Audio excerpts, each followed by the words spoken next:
Alors, puisqu'on parle de Manchester City, très honnêtement, Cédric, est-ce que vous avez été surpris de voir que Rodri a obtenu le Ballon d'Or, lui qui est l'une des pièces maîtresses des Sky Blues?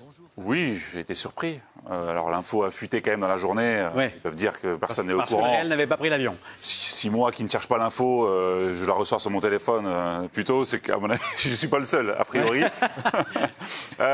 Oui, surpris. Après, ça n'enlève en rien au mérite de Rodri, qui est un joueur incroyable, qui a réalisé des choses collectivement et qui gagne plein de choses. Mais c'est vrai qu'on s'attendait tous à ce que ce soit voilà, Vinicius, rien d'original, mais pour nous, c'était presque acté. Oui, c'est ça. Pour nous, je parle un peu les observateurs. Donc, voilà, surpris, mais c'est pas un ballon d'or par défaut, quand même. Un scandale par rapport à son titre avec Man City, par rapport à ce qu'il a fait avec la Roja. Oui, parce que des années d'Euro, de Copa América, c'est quand même important de voir ce que vous faites avec votre équipe nationale. Et là, l'Espagne, ça a été une démonstration, ce qu'ils ont fait à l'Euro, un football exceptionnel. Ça en a été le leader, ça a été le meilleur joueur du tournoi, champion d'Angleterre avec City. Donc voilà, c'était un prétendant. Après, c'est pas forcément un poste et c'est pas une personnalité. C'est peut-être une bonne nouvelle finalement, que ce soit pas un buteur aux 50 buts par saison qui soit élu. Oui, sans doute. Non, mais c'est étonnant parce que c'est pas le joueur non plus qui fait le plus de bruit. Même dans son équipe, il y a eu De Bruyne des années qui étaient exceptionnels. Il y a eu d'autres joueurs. Hollande aussi. Mais non, mais pour moi, c'est plutôt une bonne nouvelle. On dit que le football a gagné. Je dirais même que le football espagnol a gagné. C'est ça. Est-ce que vous auriez voté pour Vinicius ou est-ce que Rodri, ça vous va? Tout le monde, comme il a dit Cédric, tout le monde attendait Vinicius. Mais Rodri, c'est pas scandaleux. C'est pas scandaleux parce que c'est quelqu'un qui est leader de son équipe nationale également, qui a fait un très bon Euro et qui est la pièce maîtresse de l'Espagne aujourd'hui, quoi. Même s'il est blessé, je pense que quand il reviendra, il montrera qu'on ne s'est pas trompé sur ce vote-là. Mais une fois encore, pour répondre à votre question, oui, c'était Vinicius, mais c'est pas scandaleux que ce soit Rodri. C'est un retour au vote du passé où le Coupe du Monde et Euro. Parce qu'à l'époque, dans le passé, l'Euro était fondamental puisqu'il n'y avait que les joueurs européens qui faisaient le Ballon d'Or. Coupe du Monde et Euro étaient dominateurs. Aujourd'hui, la Ligue des Champions, dans notre esprit, est devenue un peu dominateur. Donc tout le monde a été surpris. Mais finalement, si on prend les standards d'il y a 30 ans, Rodri aurait peut-être été favori devant Vinicius, parce qu'à l'époque, c'était plutôt l'Euro ou la Coupe du Monde qui comptait plus. On rappelle que Manchester City s'est imposé 5-0, le plus large succès cette saison des Citizens, qui, avec ce succès, ont enchaîné un 26e match d'invincibilité en Ligue des Champions, ce qui est un nouveau record. Regardez, le précédent record, il était détenu par le voisin Manchester United, qui avait été invaincu durant 25 matchs entre septembre 2017 et mai 2019. La dernière défaite de Manchester City...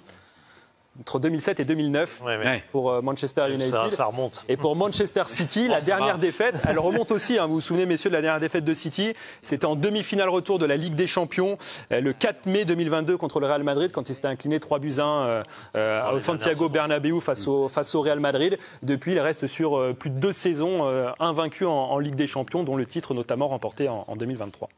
L'hypocrisie des journalistes est à son paroxysme. Laissez-moi vous faire écouter un extrait de l'émission du journal L'Équipe. Est-ce que c'est plutôt un manque de respect pour le Ballon d'Or ou pour Rodri? Alors, mon sentiment personnel, c'est que c'est un manque de respect pour le Ballon d'Or, de toute façon. Parce que moi, j'ai un respect profond pour l'institution. Et automatiquement, ça redescend sur le joueur. Donc c'est un peu embêtant. Mais quand même, si tu veux, c'est vrai que Rodri peut se sentir affecté, peut se sentir... atteint, mais quand même, et Stéphane l'a dit, le Real se sert souvent du Ballon d'Or pour mettre en avant certaines choses, et là, moi, je trouve que c'est totalement incompréhensible et irrespectueux, donc je donnerai le point à... Ce qui me sidère, c'est le fait que ces soi-disant journalistes soient aussi sans cœur. Ils s'inquiètent apparemment pour Rodri qui lui a été honoré d'un prix qui devrait selon tous les observateurs du football revenir à Vinicius Junior.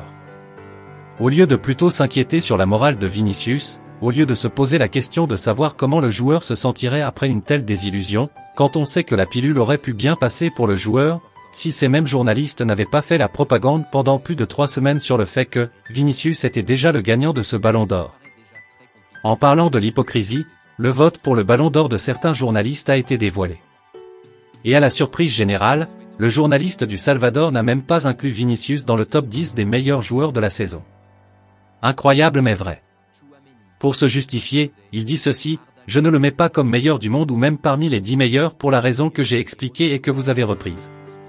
Pour moi, c'est un joueur qui se limite à jouer dans une zone spécifique du terrain. Il va vite, mais il n'a pas d'incidence sur le football du Real Madrid. Il a de l'influence quand il y a but.